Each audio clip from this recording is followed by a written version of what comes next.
अच्छा कादर साहब, आप वैसे ये गिला शिकवा पहले भी करते रहे कि पंजाब में तरक्याती काम हो रहे हैं, सिंध में रोक दिए गए हैं। अब अगेन ये जो तरीक़ाकार है ये है कि आपने एडमिनिस्ट्रेशन को अप्रोच करना है, 10 बंदे अप्रोच करेंगे। और अब पंजाब में हर जमात ये गिला शिकवा कर रही है मां सवाए नून लीग के कि एडमिनिस्ट्रेशन तो सारी चल रही ही नून लीग के साथ है, तो जहाँ पे आपकी मर्जी की एडमिनिस्ट्रेशन होगी या किसी और की मर्जी की एडमिनिस्ट्रेशन होगी वो तरक्याती काम शुरू करवा देंगे और उससे मुखालफिन को नुकसान होगा। देखिए, पहली बात तो ये है कि 29 अरब रुपए इनके पास किस बात के इख्तियारात थी जो फंड जारी किया। नंबर एक बात। दूसरा, जो ये 10 लोग कौन होंगे। तीसरा ये कि डिप्टी कमिश्नर किसके मातहत होगा। चौथी बात ये है कि ये मंजूर होते होते तो इलेक्शन सर पे खड़ा होगा, पोलिंग डे, ठीक है।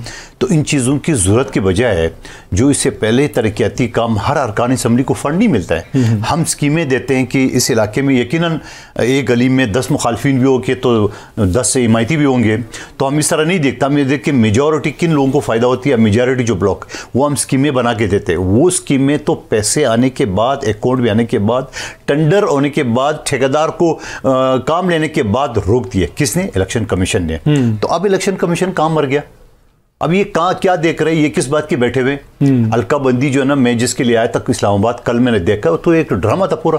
वो तो आप बात सुनने में ठीक हो क्या है, यानी ऐसा था कि उसने पहले से ज़हन बना के रखा था कि हमने करना क्या है। हल्का बंदियों की वजह से आपने इतराज को जमा इतराज किया था इसमें। अब 2018 में जो हल्का बंदी थी उसको उन्होंने चेंज किया 2022 में। तो 2018 से लेके आज 23 तक तो कोई इलेक्शन नहीं हुआ है, तो अब क्यों चेंज कर रहे हैं? अगर आपने 22 में कर दिए तो 23 में क्यों चेंज करे हो? और फिर टोटली आप उसके आगे, यानी जो आपने तमाम लोगों की बातें सुन के, आपने हेयरिंग करके आपने एक फैसला दिया, अब उस फैसले के बाद तो कोई इलेक्शन तो वही नहीं है, तो आप क्यों चेंज करो? तो मैं इस कह रहा हूं कि ये पूरा मोनोपोली है, ये नून लीग का पूरा एक ड्रामा है।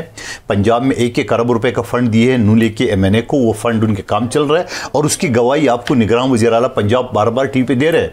लेकिन दूसरी तरफ इलेक्शन कमीशन ने जो फंड की तरक्यात, एक जो इलीगल इसने डिसीजन है, क्योंकि जब तक शेड्यूल्ड कानून के मुताबिक वो नहीं कर सकता है। अच्छा, दूसरी बात में ट्रांसफर पोस्टिंग पे पाबंदी लगा ली है, ठीक है, ये भी इलीगल ऑर्डर है। मगर उसके बावजूद रातों रात काकड़ के हुकूमत ने सिंध के तहसीलदार से लेके चीफ सेक्रेटरी तक और थानेदार से लेके आईजी तक सब बदल दिए। पर जब पंजाब में आप ही हमें दे के गए ना, मैंने तो पर्ची नहीं दी थी, आप लोगों ने इख्तियार दिया शहबाज शरीफ साहब को और हमें काकड़ साहब कौन से दिया? ये सर इख्तियार दिया था ना कि शहबाज शरीफ साहब को जो इस मर्जी को नामजद कर दें निगरान वज़ीर आज़म। नहीं, पीपल्स पार्टी ने कोई इतराज नहीं किया, कोई इतराज नहीं किया। हमने कभी काकड़ साहब को मुबारकबाद दी? आपने हमारा किसी रहनुमा का सुना? मुबारकबाद तो आप दें, काज़मी साहब, आप रियलिटी देख ले।